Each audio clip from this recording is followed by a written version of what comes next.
Hello guys, welcome back to my channel. இன்றைக்கி நம்ம என்ன சம்மரி பார்க்க போகிறோம் அப்படின்னா, நேச்சர். இதை எழுதினவங்க H.W. லாங்ஃபெல்லோ. இவரோட full name Henry Wordsworth Longfellow. William வேர்ட்ஸ்வர்த்துக்கும் ஹென்ரி வேர்ட்ஸ்வர்த்துக்கும் ஸ்பெல்லிங் கொஞ்சம் டிஃபர் ஆகும். இவர் ஒரு அமெரிக்கன் போயட். இந்த பர்டிகுலர் போம் இதை வந்து எப்போ எழுதியிருக்கிறாரு அப்படின்னா 1878 எழுதியிருக்கிறாரு. கெரமோஸ் அப்படின்னு சொல்லப்படுற ஒரு கலெக்ஷனில் தான் இது பப்ளிஷ் ஆயிருக்கு. இதை வந்துட்டு ட்ரெடிஷ்னல் பெட்ராச்சன் சானட்டோட அந்த ஸ்ட்ரக்சரில் எழுதியிருக்கிறாரு. 14 லைன்ஸ் இருக்குது. ஆனால் டிவைட் பண்ண பேட்டர்ன் வந்து சேஞ்ச் ஆகுது. ஆக்டவ் அண்ட் சிஸ்டட் இந்த பேட்டர்னில் கொடுத்துருக்குறாங்க. ஸோ ஃபர்ஸ்ட் அந்த 8 லைன்ஸை 4 டிவைட் பண்ணியிருக்கிறாங்க. 6 லைன்ஸை வந்து 3 டிவைட் பண்ணியிருக்கிறாங்க. ஸோ இந்த மாதிரி பேட்டர்னில் தான் கொடுத்துருக்குறாங்க. இதோட ரைமிங் ஸ்கீமும் கொடுத்துருக்குறேன், அதையும் செக் பண்ணிக்கோங்க. போம் லைன் டிஸ்கிரிப்ஷனில் கொடுத்துருக்குறேன், அதையும் ஃபாலோ பண்ணிக்கோங்க. இதில் வந்து 2 மீனிங் இருக்குது, டைரக்ட் மீனிங் அண்ட் இன்டைரக்ட் மீனிங்னு. ஃபர்ஸ்ட் டைரக்ட் மீனிங்கை பார்த்துடலாம், அதுக்கப்புறம் இன்டைரக்ட் மீனிங் பார்க்கலாம். ஓகேவா? ஃபர்ஸ்ட் எப்படி ஸ்டார்ட் பண்ணுறாங்க அப்படின்னா, ஃபாண்ட் மதர், ஒரு அஃபெக்ஷனேட்டான அம்மா. அம்மா அப்படின்னாலே லவ் அண்ட் கேர் தான் இல்லையா? ஸோ அந்த மாதிரி ரொம்ப அஃபெக்ஷனேட்டான அம்மா வந்துட்டு அன்னைக்கு டே ஓவர் ஆகும்போது அவங்களோட லிட்டில் சைல்டு, குழந்தையோட கையை பிடிச்சி பெட்டை நோக்கி கூட்டிகிட்டு போகிறாங்க. ஓகேவா? அந்த குழந்தை வந்து ஹாஃப் வில்லிங். அந்த குழந்தைக்கு கம்ப்ளீட்டாக ஓகே நம்ம தூங்க போகலாம், விளையாண்டது போதும் அந்த மாதிரியான மைண்ட் செட் இல்லை. ஹாஃப் வில்லிங் மைண்ட் செட்டில் தான் அந்த குழந்தை இருக்குது. அண்ட் ஆல்சோ அது ஹெசிடேட் ஆகுது, நம்ம போகணுமா அப்படின்ற ஒரு தயக்கத்தோடையே அந்த குழந்தை வந்துட்டு அந்த பெட்டை நோக்கி போயிட்டுருக்கு. பட் அம்மா கூட்டிகிட்டு போகிறாங்க இல்லையா? ஸோ தடுக்க முடியாது, பெட்டை நோக்கி போயிட்டுருக்குது. அப்படி போகும்போது அது கையில் இருந்து சின்ன சின்ன ப்ரோக்கன் ப்ளே திங்ஸ் எல்லாமே கீழே விழுந்துட்டுருக்கு. ஓகேவா? அது விளையாண்டுட்டு இருந்த இடம் ஃபுல்லாக நிறைய டாய்ஸ் எல்லாம் இருக்குது. எல்லாமே உடஞ்சி போன கண்டிஷனில் இருக்குது. இப்போது அந்த குழந்தைய கூட்டிகிட்டு போய் அந்த பெட்டில் படுக்க வச்சுட்டாங்க. Still guessing. அந்த குழந்தை கண் இமைக்காமல், அந்த ஓப்பன் டோர் வழியாக கண் இமைக்காமல் அந்த இடத்தையே பார்த்துட்ருக்கு. ஒரு இடத்துல உட்காந்து அது விளையாண்டுட்டு இருந்துச்சு இல்லையா? அந்த இடத்துல ஃபுல்லாக அந்த உடஞ்சி போன டாய்ஸ் எல்லாமே கிடக்குது.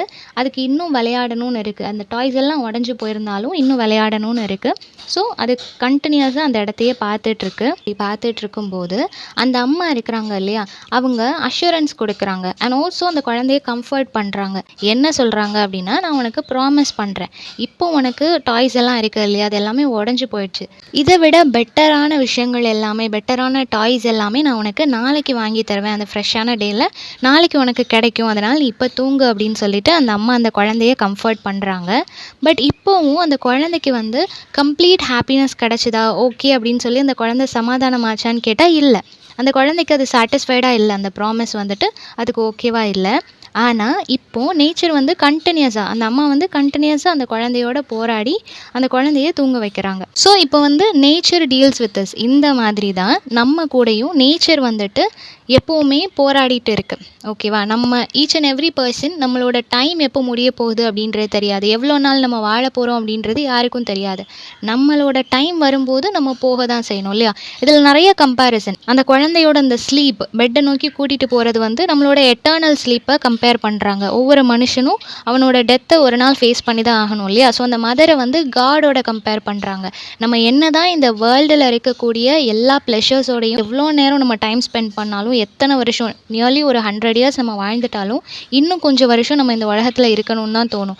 ஈவன் அந்த சந்தோஷங்கள் எல்லாம் உடஞ்சி போனாலும், ஒன்றும் இல்லாமல் போனாலும், நம்ம ரொம்ப லவ்வபிளாக பார்த்துக்கிட்ட ஒரு பர்சன் இல்லாமல் போனாலும், நமக்கு இன்னும் கொஞ்ச நாள் இருக்கணும், அவங்களோட ஞாபகங்களோடையாவது இருக்கணுன்ற மாதிரி தான் நம்மளோட மைண்ட் ஆசைப்படும் இல்லையா? ஸோ அந்த மாதிரி மைண்ட் செட்டோட நம்ம இருக்கும்போது நேச்சர் நம்மளை டேக்ஸ் அவே, இங்கேருந்து கூட்டிகிட்டு போகுது, வேற ஒரு உலகத்துக்கு நம்மளை கூட்டிகிட்டு போகுது அப்படின்றத சொல்கிறாங்க. அவர் பிளேயிங் திங்ஸ். நம்ம இவ்வளோ நாளும் இந்த வேர்ல்ட்லி ப்ளஷர்ஸ் நிறையா இருந்திருக்கும். நிறைய விஷயங்கள் மேலே நம்ம ரொம்ப அப்சஸ்டாக இருந்திருப்போம். இறந்து போகிறதுக்கு எதுக்கு நமக்கு பயமாக இருக்குது? ஏன்னா இந்த உலகத்தில் ஏதோ ஒரு பிடிப்பு நமக்கு இருக்கும்போது தான், ஏதோ ஒரு விஷயம் மேலே நமக்கு ஒரு அட்ராக்ஷன் இருக்கும், அப்சஷன் இருக்கும்.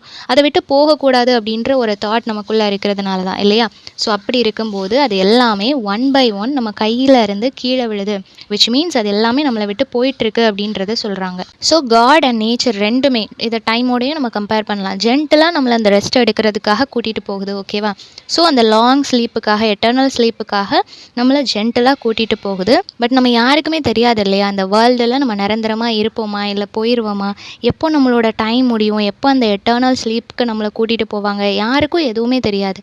எல்லாருக்குமே இங்கே வாழணுன்ற ஆசை தான் இருக்குமே தவிர, யாருக்குமே இந்த உலகத்தை விட்டு போகணும் அப்படின்ற ஒரு மைண்ட் செட் இருக்காது இல்லையா? ஈவன் அவங்களோட லவ்டு ஒன் இறந்து போயிட்டாலும், அவங்க அப்சஸ்டாக இருந்த எல்லா விஷயங்களும் அவங்கள விட்டு போயிட்டாலும் அவங்களுக்கு சாகணுன்ற மைண்ட் செட் இருக்காது. ஸோ எல்லாருக்குமே இந்த வேர்ல்டில் ஸ்டே பண்ணணும்னு தான் இருக்குது. பட் எப்போ நம்ம ஸ்டே பண்ணுவோம், எப்போ இந்த உலகத்தை விட்டு போவோன்றது யாருக்குமே தெரியாது. ஈவன் அது நம்மளோட விஷயம் இருந்தாலும் நம்மளால் அதை டிசைட் பண்ண முடியாது அப்படின்றத சொல்கிறாங்க. நெக்ஸ்ட் என்ன சொல்கிறாங்க அப்படின்னா, being too full of sleep. இப்போது நம்ம வந்து ஒரு வழியாக நல்லா தூங்கிட்டோம், ஒரு நல்ல உறக்கத்துக்கு போயிட்டோம் அப்படின்னாலும் நமக்கு அண்டர்ஸ்டாண்ட் பண்ணிக்கவும் முடியாது, நமக்கு தெரியவும் தெரியாது இல்லையா?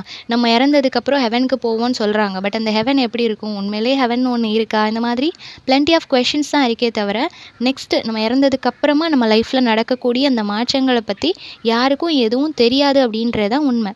நெக்ஸ்ட் லைஃப்னு ஒன்று இருக்கா, கடவுள் தான் நம்மளை கூட்டிகிட்டு போகிறாரா, இல்லை இறந்ததுக்கப்புறம் அவ்வளோதானா, இந்த மாதிரி plenty ஆஃப் கொஷின்ஸ் தான் இருக்கே தவிர அது எல்லாமே ஒரு அன்னோன் வேர்ல்டாக தான் இருக்குது, யாருக்குமே தெரியாது அப்படின்றது தான் உண்மை. ஸோ ஹியூமனோட இந்த லைஃப் சைக்கிள், மனுஷன் எந்த அளவுக்கு வேர்ல்ட்லி ப்ளஷர்ஸோட அப்சஸ்டாக இருக்கிறான், ஈவன் அதெல்லாம் வேனிஷ் ஆனாலும் அதை விட்டு பிரிய அவன் மனசு இல்லாமல் இருக்கிறது. நேச்சர் அப்படின்றதுக்கு முன்னாடி ஹியூமன் யாராலையும் நிற்க முடியாதுன்றதையும், அது மட்டும் இல்லாமல் மனுஷனுக்கு அந்த நியூ லைஃப், டெத்துக்கு அப்புறமா அவனுக்கு இருக்கக்கூடிய அந்த வாழ்க்கை எதை பற்றியும் ஒரு புரிதல் இல்லை, ஒரு கிளாரிட்டி இல்லாத ஒரு லைஃப்பை தான் அவன் லீட் பண்ணிகிட்ருக்கிறான் அப்படின்றதையும் ரொம்ப அழகாக, ரொம்ப சிம்பிளான ஒரு எக்ஸாம்பிள் வச்சு அழகாக எக்ஸ்பிளைன் பண்ணியிருக்கிறாரு. ஸோ இந்த சம்மரி எல்லாருக்கும் புரிஞ்சிருக்கும்னு நினைக்கிறேன். நெக்ஸ்ட் என்ன டாப்பிக்கில் வீடியோ போடலான்னு சொல்லி கமெண்ட் பண்ணுங்கள். தேங்க்யூ ஃபார் வாட்சிங்.